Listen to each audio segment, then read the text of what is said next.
میں خادم رضوی حسین رضوی صاحب کے حوالے سے مسلم لیگ نون کے دور میں بھی میری یہ دلی خواہش تھی کہ یہ نیک کام وہ کریں، لیکن انہیں ہر نیک کام کے نہ کرنے کی توفیق انہیں وہ جس طرح کے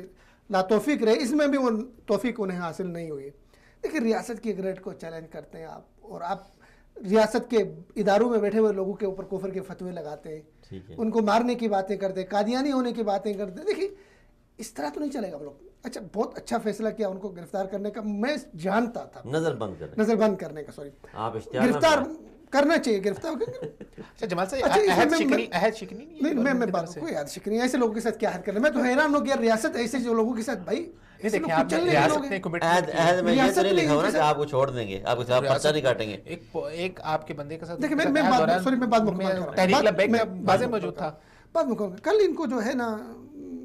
پکڑنے کی بات آئی جی، نظر بند کیا، مہمان خانے میں منتقل کیا جی ریسٹ ہاؤس میں۔ اب جی وہاں بڑا ہنگامہ، کچھ لوگوں کی خواہش ایسی تھی کہ جی سڑکوں پہ نکلیں، ہنگامے کریں۔ دیکھیں ریاست جب کچھ کرنے پہ آتی ہے نا، اگر وہ سیریس ہو اس پہ ایکشن میں، اپنے ریٹ قائم کرنے کے لیے ریاست سے ٹکرانا کوئی آسان کام نہیں ہے، بڑا مشکل ہے، ٹھیک ہے۔ اور ایسا انہوں نے